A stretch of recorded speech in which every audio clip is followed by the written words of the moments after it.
The massive ship hung in space above Earth like a dark metal cathedral. Its hull stretched for miles, covered in spikes and weapon ports that glowed with menacing red light. Admiral Kethvar stood on the bridge, his crystalline body reflecting the starlight as he gazed down at the small blue planet below. "Another primitive world to add to the Empire," he said to his second-in-command, Lieutenant Zexhai. His voice rang like distant bells, the way his species always spoke. This should be simple enough. The usual display of power, then their surrender. The Zephyrian Galactic Empire had perfected this routine over 300 years. They would arrive with overwhelming force, demand immediate submission, and most species would bow within hours. Those who refused got a demonstration of their planet-cracking weapons. It was clean, efficient, and had worked on over 2,000 worlds. Lieutenant Zexhai pulled up the intelligence reports on his screen. "The species calls themselves humans, Admiral. They appear to be carbon-based, relatively short-lived, and have only recently developed space travel. Their technology is primitive. This should take less than a day." Admiral Kethvar nodded with satisfaction.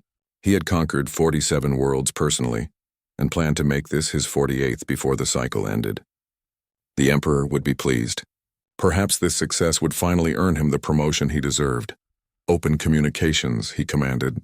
"Send the standard first contact protocol to all their major population centers." The communications officer, a slug-like being with 12 eye stalks, worked at his console. "Channel open, Admiral. Broadcasting now." Admiral Kethvar stepped forward, his imposing figure filling the transmission screen. He had practiced this speech thousands of times. His voice carried the weight of absolute authority as he began. "Primitive inhabitants of the third planet, I am Admiral Kethvar of the Zephyrian Galactic Empire, supreme subjugator of lesser worlds and bringer of imperial justice. Your world has been selected for integration into our glorious empire. You have 24 of your local time units to surrender unconditionally. Submit now and your deaths will be quick. Resist and we will demonstrate why we rule 40% of this galaxy. This is your only warning." He cut the transmission and turned to his crew with confidence. "Begin preparing the occupation forces. This world will be ours before the next—" The communications console started beeping frantically. The officer's eye stalks twisted in confusion. "Admiral, we're receiving a response. Multiple responses, actually. From all over the planet already?" Admiral Kethvar was surprised but pleased. "Excellent. They're even more intelligent than I thought. Put it through."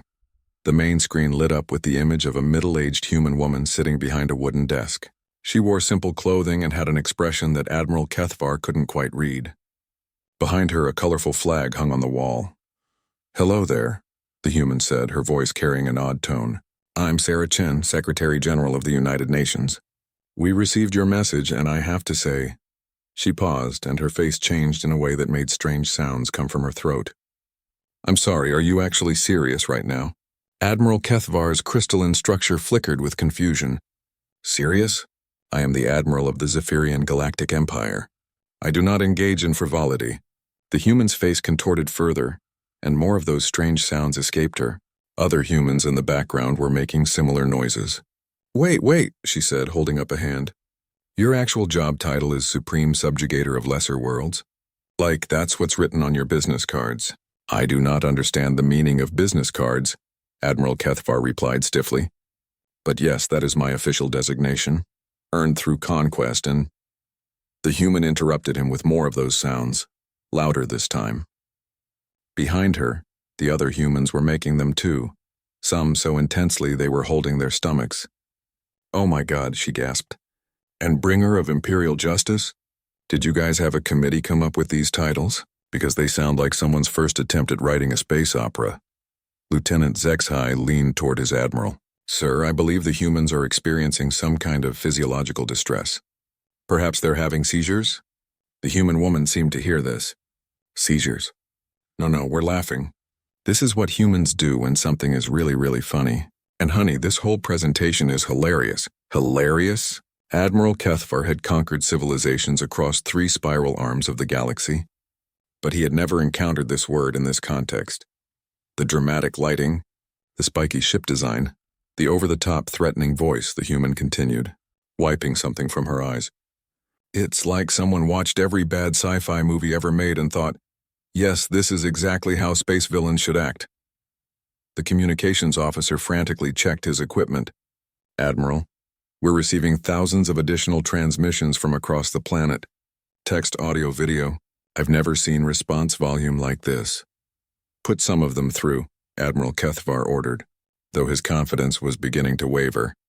The screen split into multiple smaller windows, each showing different humans. They were all making those same strange sounds and showing facial expressions he couldn't interpret. "Dude, did you see the alien broadcast?" one young human was saying to another.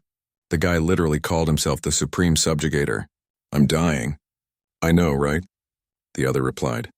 "And the ship looks like someone took a normal spaceship and just glued spikes all over it. What's next? Are they going to demand our surrender in the form of interpretive dance?" Another window showed an older human holding up a small device. "Okay, Internet, you're not going to believe this. The aliens just showed up and they're basically space Karens. Check out this response I'm sending them." Admiral Kethvar watched in growing bewilderment as the human typed something into his device. Within moments, the ship's communications array was flooded with similar messages. The translations came through simultaneously. "New phone, who dis?" "Sir, this is a Wendy's. We've been trying to reach you about your spaceship's extended warranty." 4-4. "Surrender not found." Lieutenant Zexhai stared at his console in horror. "Admiral, they're sending us thousands of images. Strange images with text overlaid. I don't understand the purpose." The images flooding their screens showed cats in various poses with incomprehensible captions. Humans pointing at things with text saying, "Is this a threat?" Pictures of their own ship with annotations like, "When you order your Death Star from Wish," and POV. "You're trying to be scary, but you just activated humanity's comedy mode." Admiral Kethvar felt something he had never experienced in 3 centuries of conquest. Complete confusion. What are they doing?"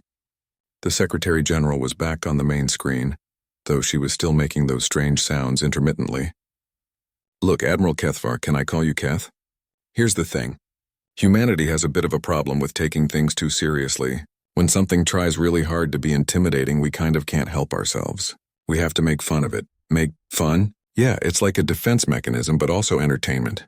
We've already turned your speech into 17 different remixes, your ship into a meme template, and someone started a betting pool on whether your species evolved from angry crystals or disappointed geometric shapes."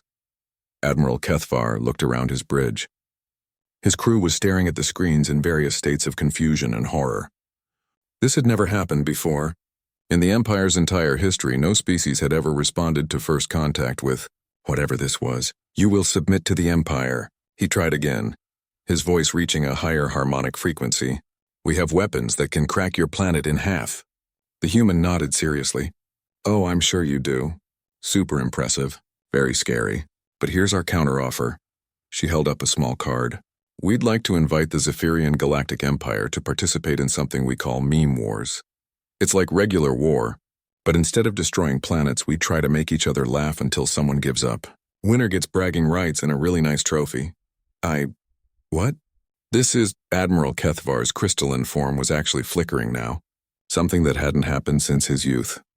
"Also," the Secretary General continued, "and I mean this with all due respect, but you guys might want to get good before you start making threats.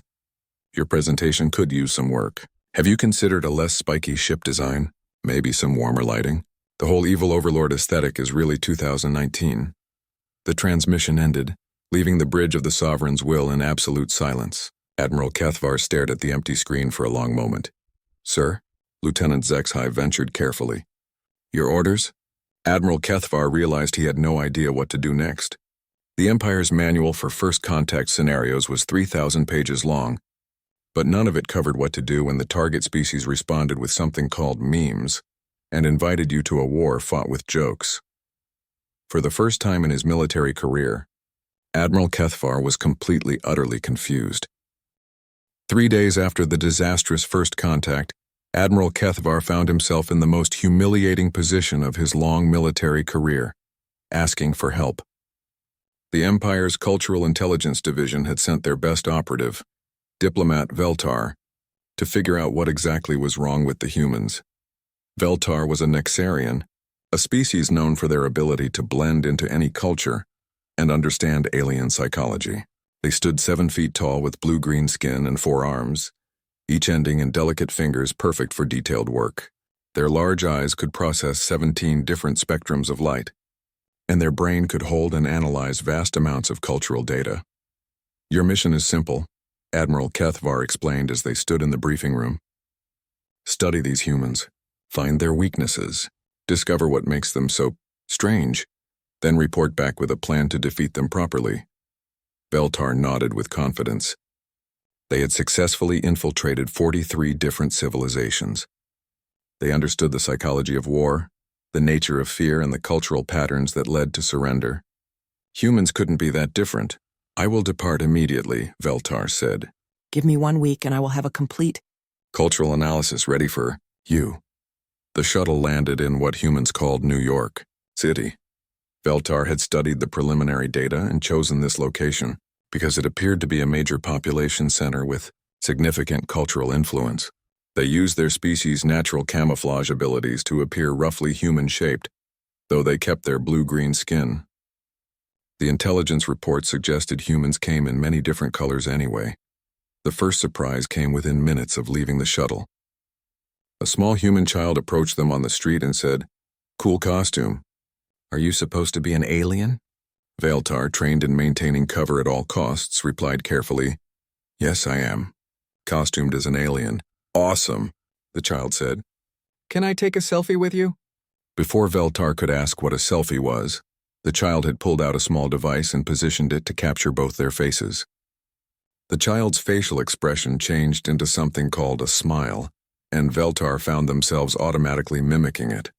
"Thanks," the child said, then ran off to show the image to other humans nearby. Veltar made their first note. Humans appear to have no fear of alien contact. Possible cultural conditioning or extreme naivety. The second surprise came when they tried to find accommodations. Every hotel they approached was fully booked, but when the staff learned they were from off-world, Veltar had decided honesty might be the best approach. They were immediately offered free rooms, meals, and something called the Full Earth Experience. "You're our first real alien guest," exclaimed the hotel manager, a cheerful woman named Maria. "This is so exciting. Do you need anything special? Different atmosphere? Unusual food? We want to make sure you're comfortable."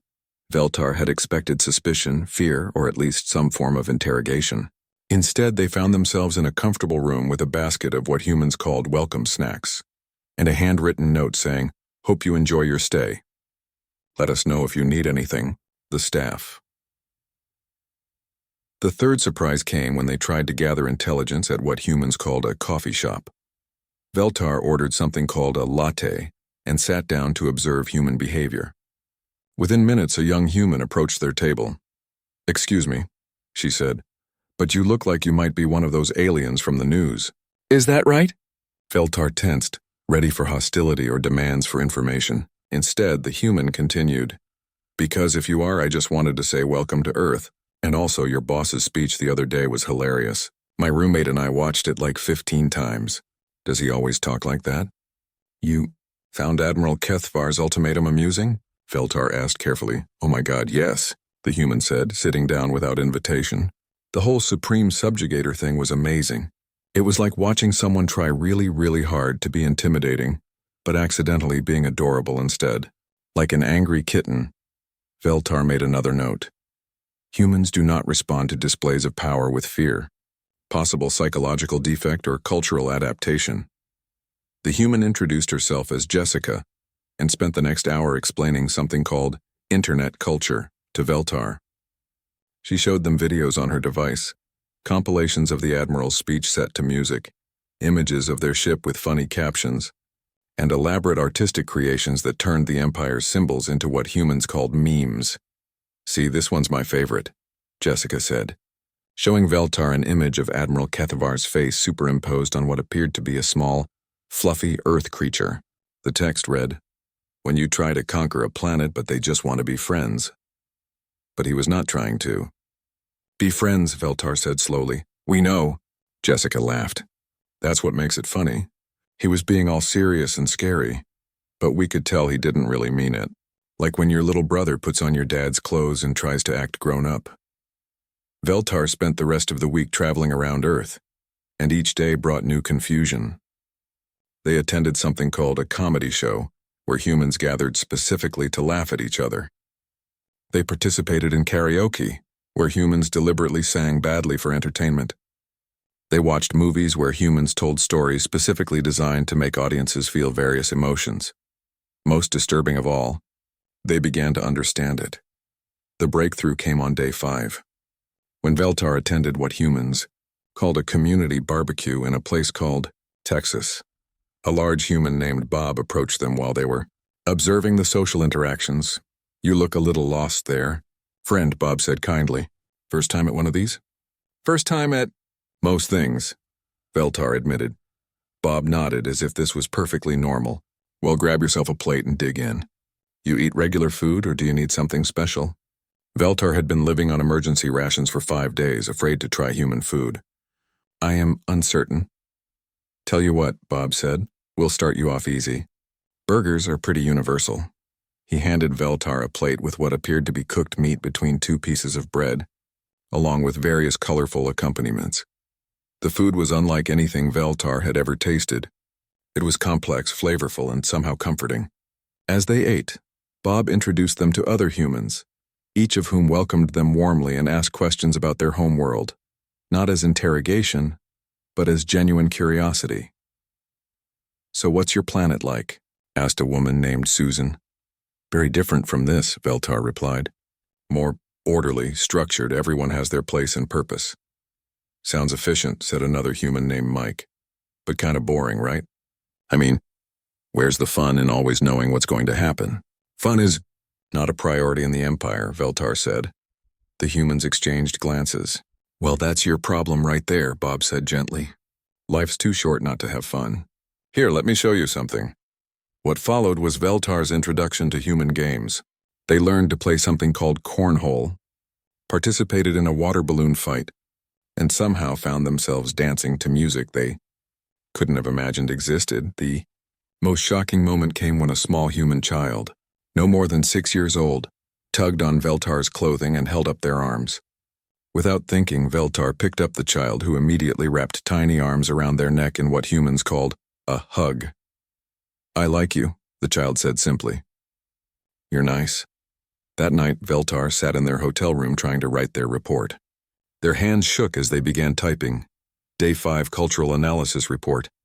"The humans have somehow convinced me to participate in something called karaoke. I do not understand why singing badly is considered entertainment, yet I find myself enjoying it." Further observation: humans do not appear to fear the Empire because they do not understand fear as we do.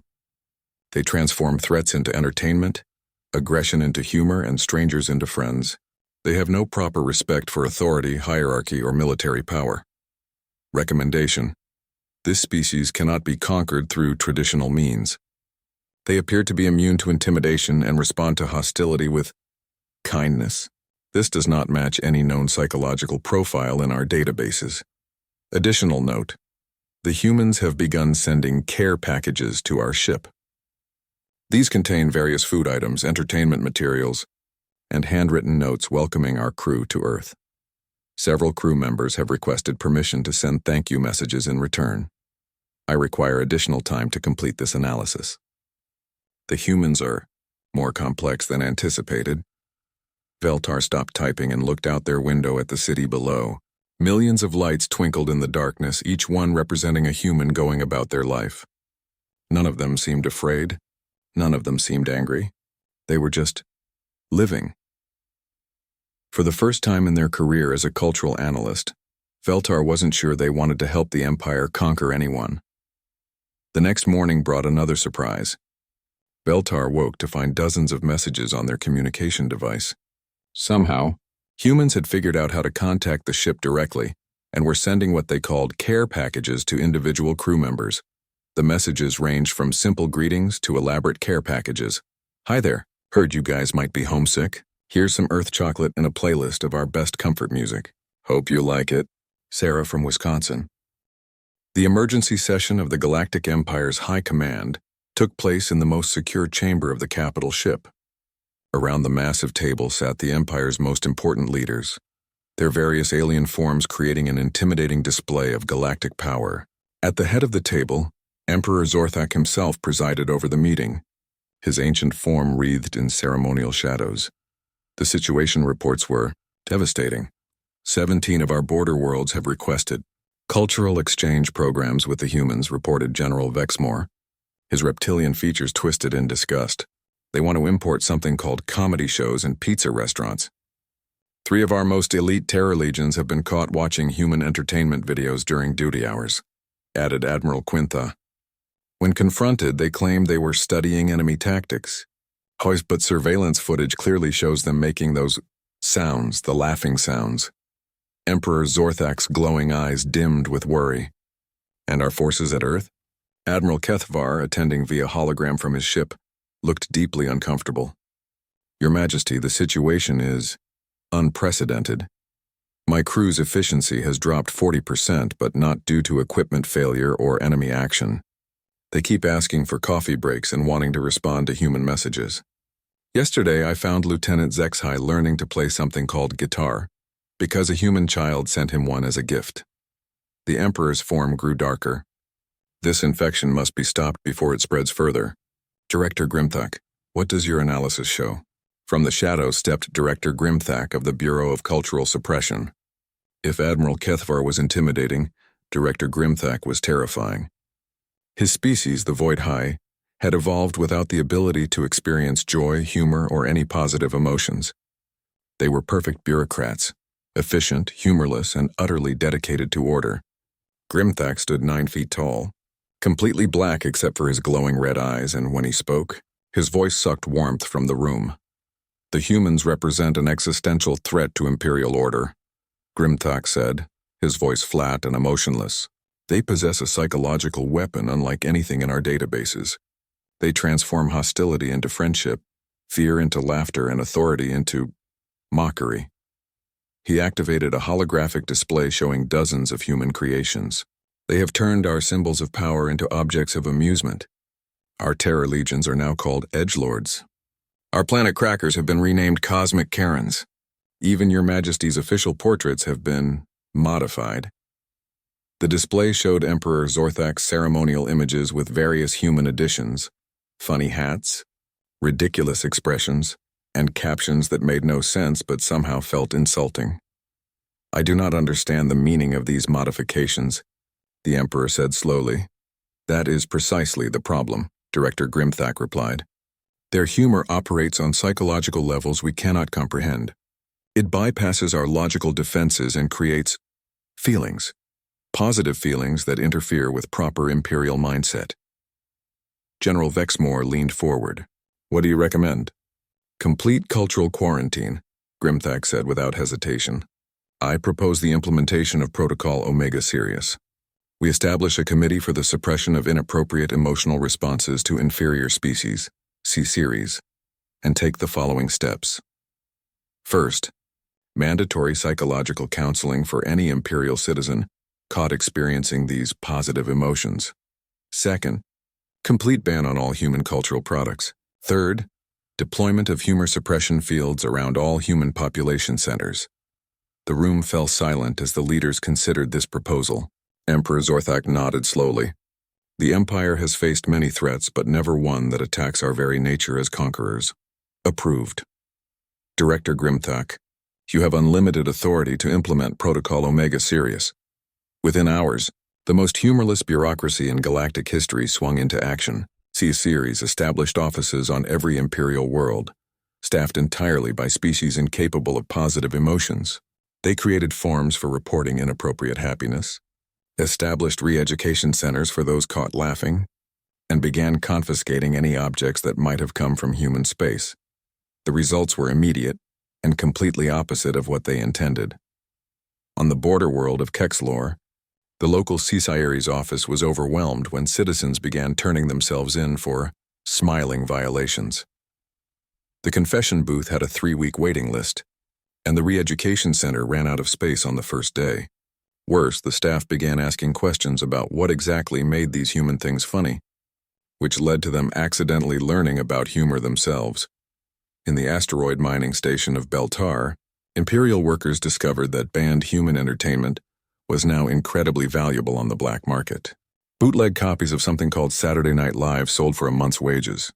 Underground comedy clubs sprang up in maintenance tunnels, protected by elaborate networks of lookouts and secret passwords, but the real disaster came when Director Grimthak decided to personally visit Earth to deliver what he called a definitive statement on proper Imperial conduct.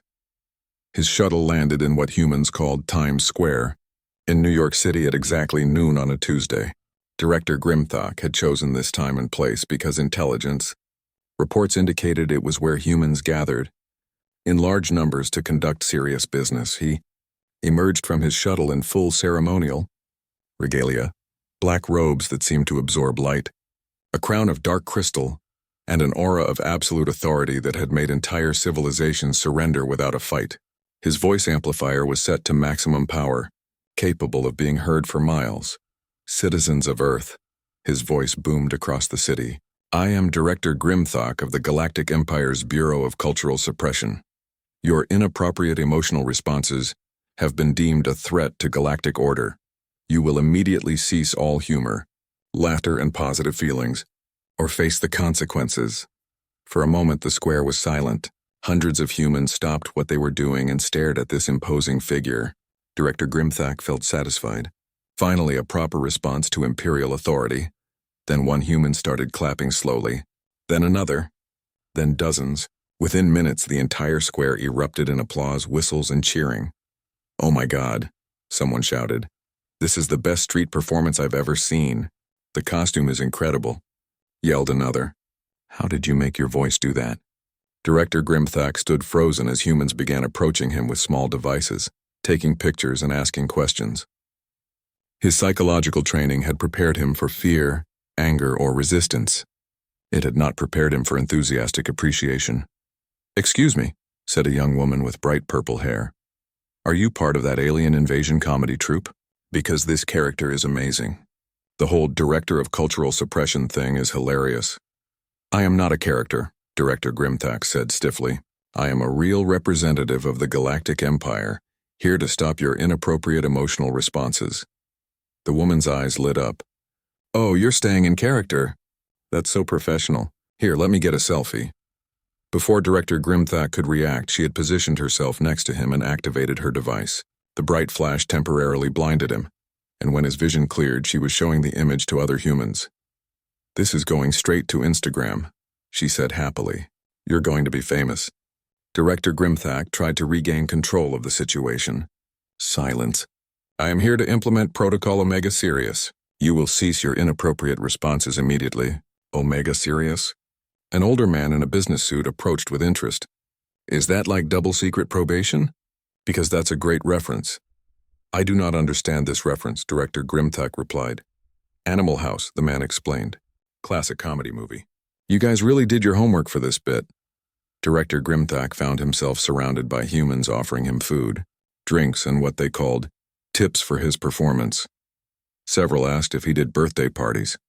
One enterprising human began selling t-shirts with his image and the slogan, "Omega Sirius because regular Sirius isn't enough."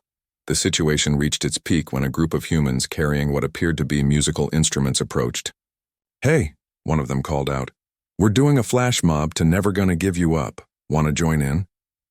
"I do not know what those words mean," Director Grimthak said. "Perfect," the human replied. "Just follow our lead."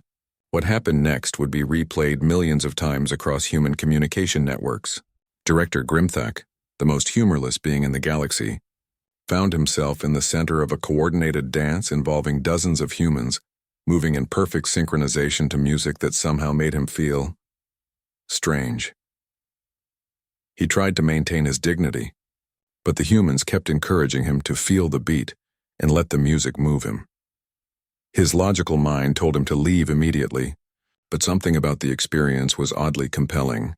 The music had a rhythm that seemed to resonate with biological processes he didn't know he had. The song ended with Director Grimthak standing in the middle of the square, surrounded by cheering humans having accidentally participated in what they called the most epic Rickroll in history. "That was amazing," the purple-haired woman said, showing him her device again. "This video already has 10,000 views and we just posted it." Emperor Zorthek stood in his private chambers, staring at the reports scattered across his desk. The Galactic Empire had conquered 3/4 of the known galaxy through superior firepower, tactical genius, and the ability to inspire fear in their enemies. But these humans had done something no species had ever managed. They had made the Empire look ridiculous. "Enough," he said to the empty room. "If diplomacy has failed, if cultural suppression has failed, then we return to what we do best. We go to war." The Imperial War Council convened within the hour. Every major military leader in the Empire attended either in person or via hologram. The massive war room filled with the Empire's most experienced generals, admirals, and strategic planners. "The situation is simple," Emperor Zorthek announced. "The humans represent a threat to Imperial authority unlike anything we have faced. Their cultural weapons are spreading throughout our territory. 3 more systems have requested comedy exchange programs this week alone. We will resolve this through military action." General Vexmore, the Empire's most successful military commander, activated the tactical display. "Your Majesty, our standard invasion protocols are already prepared. We can have the human homeworld occupied within 72 hours. "Excellent," the Emperor replied. "Begin immediately." What followed was the largest military mobilization in recent Imperial history. 500 ships, including 3 planet crackers, moved toward Earth.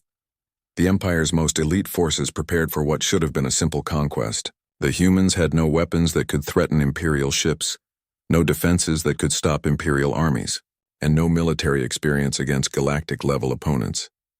The humans' response to this massive military buildup was not what anyone expected. Instead of panic, fear, or desperate attempts at negotiation, Earth's communication networks exploded with activity. Within hours of the Empire's war declaration, human content creators were broadcasting live commentary on the approaching fleet. "Okay, chat," said a young human named Tyler as he streamed video to millions of viewers. "Looks like the aliens are actually going to try the whole military conquest thing. I've got to say, after the way their first contact went, this should be entertaining. Remember," added his co-host Sarah, "these are the same guys who thought Supreme Subjugator of Lesser Worlds was a scary job title. I'm not super worried about their tactical abilities.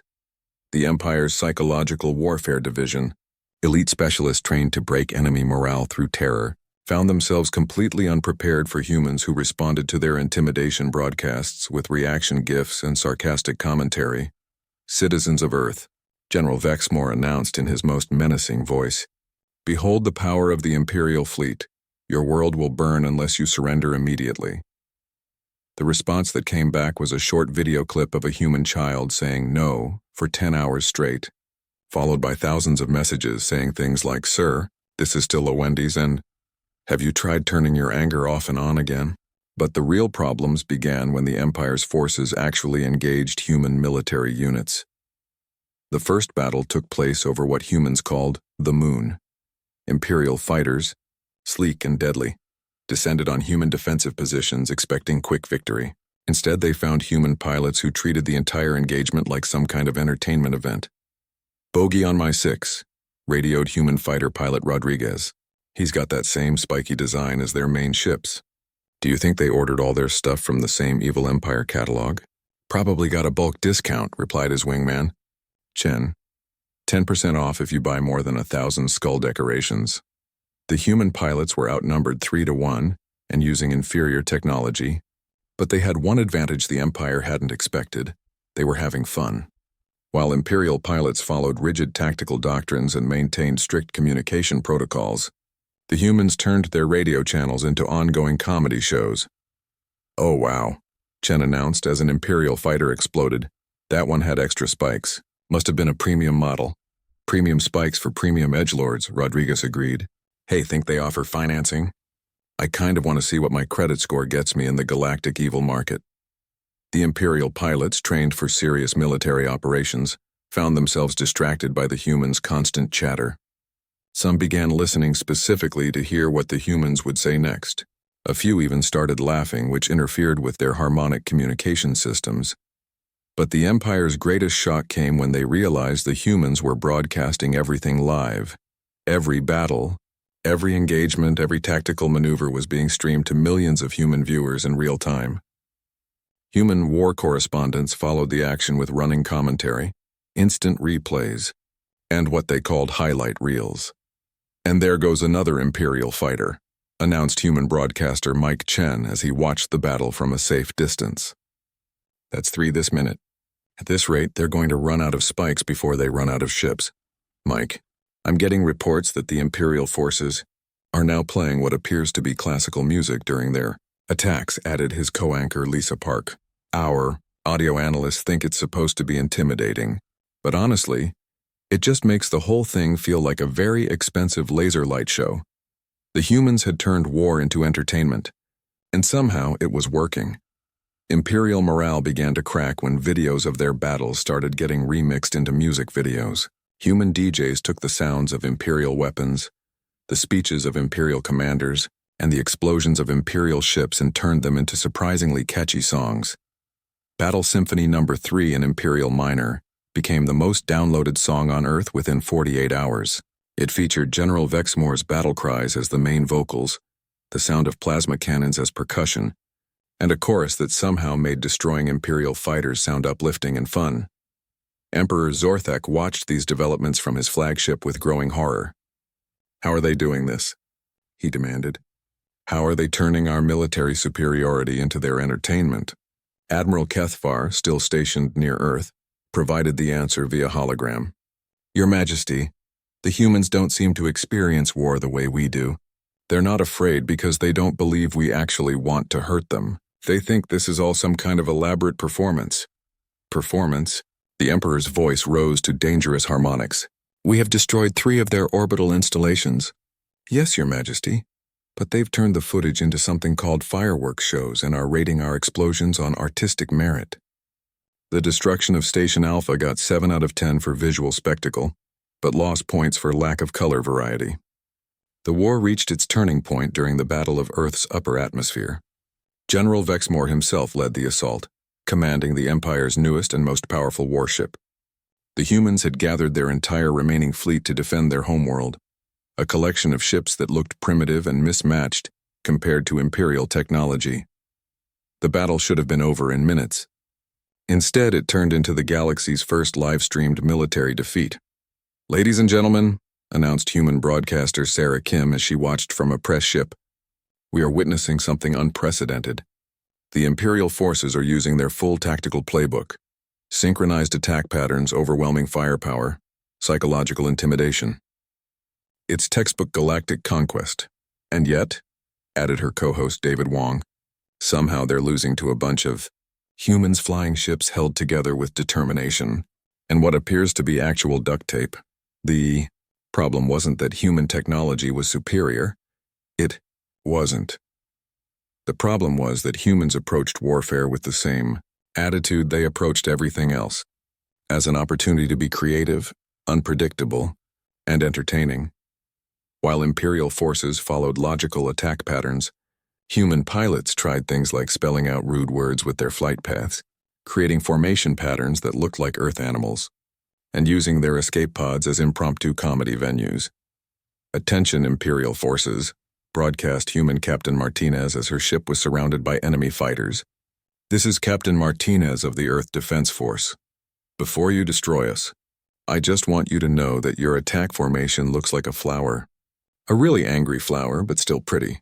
The Imperial pilots, expecting defiance or pleas for mercy, had no idea how to respond to compliments about their tactical formations.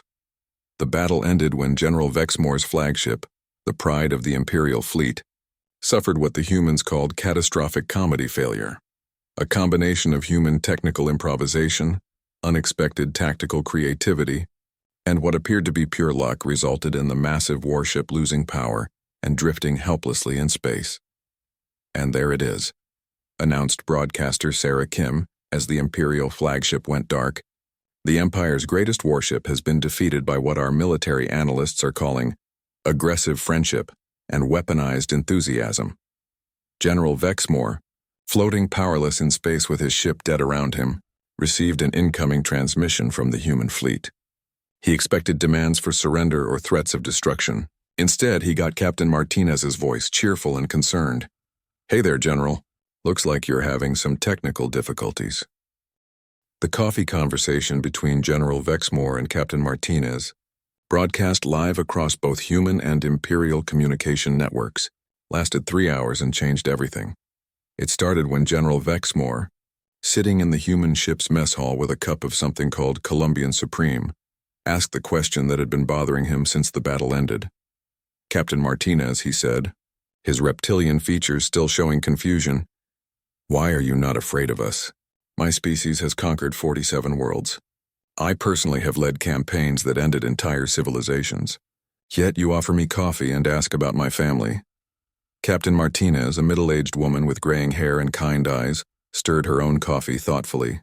"Well, General, can I ask you something back? When you conquered those 47 worlds, did any of them ever invite you to stay for dinner? Invite me to what? No, they surrendered, were occupied, and integrated into the Empire. And how did that make you feel?" General Vexmore paused. In 300 years of military service, no one had ever asked him how anything made him feel. "As accomplished? Successful? It was my duty. But did it make you happy?" The question hung in the air like an unexploded bomb. General Vexmore stared into his coffee cup, watching the dark liquid swirl. "I do not understand the meaning of that word in this context." "That's what I thought," Captain Martinez said gently. "You see, General, we're not afraid of you because we can tell you're not really trying to hurt us. You're trying to do your job, but your job isn't making you happy. And unhappy people don't really want to destroy things.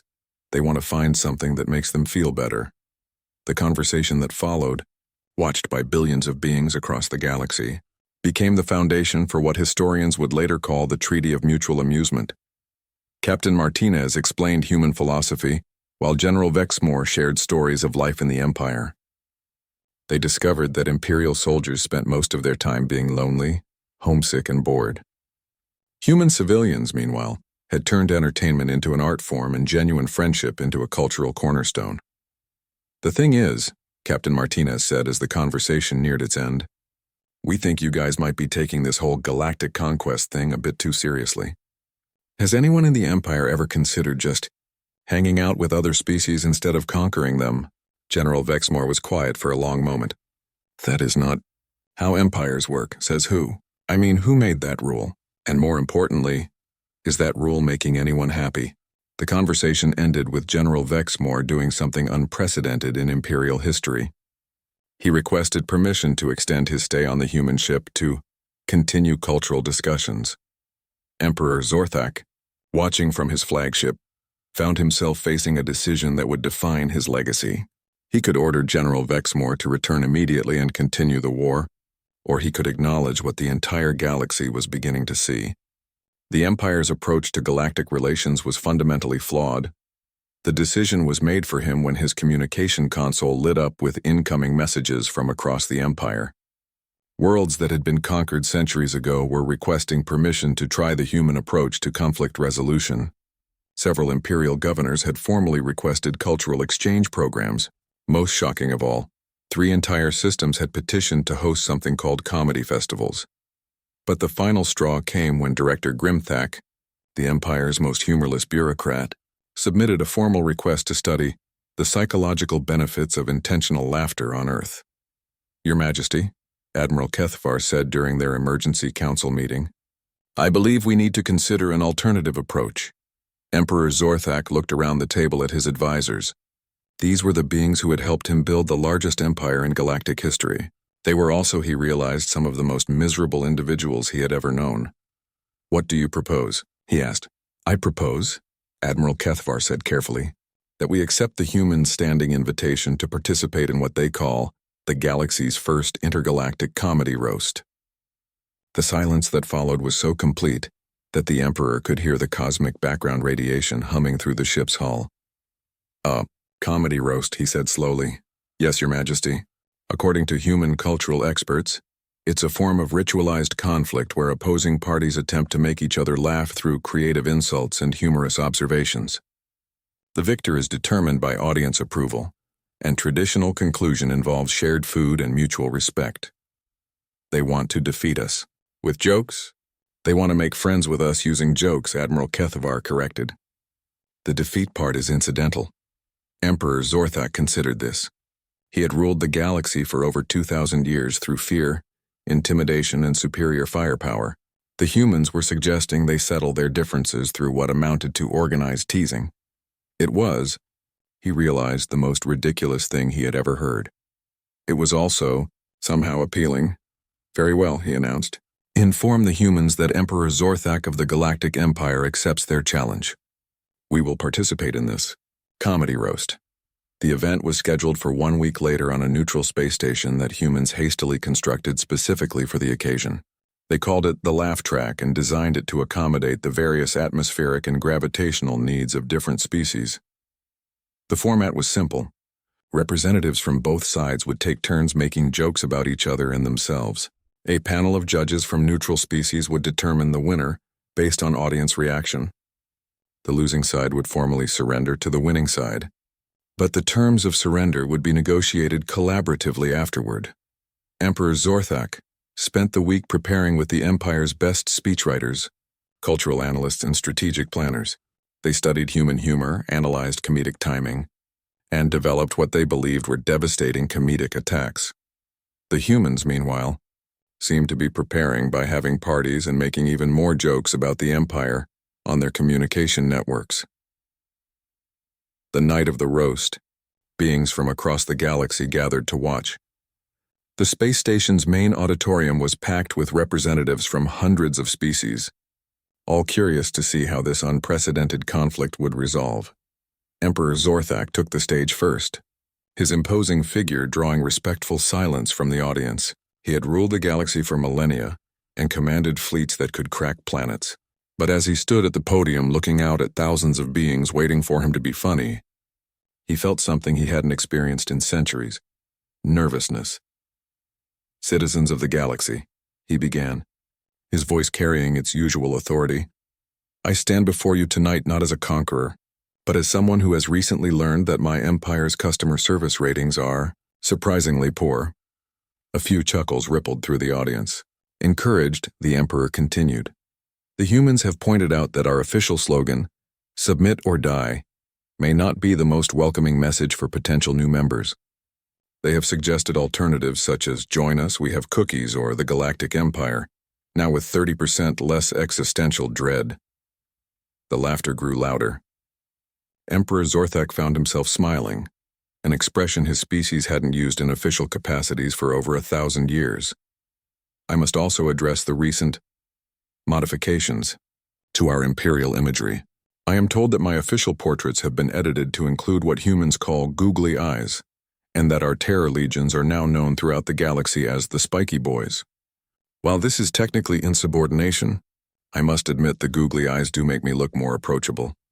By the time he finished his set, Emperor Zorthak had the audience roaring with laughter.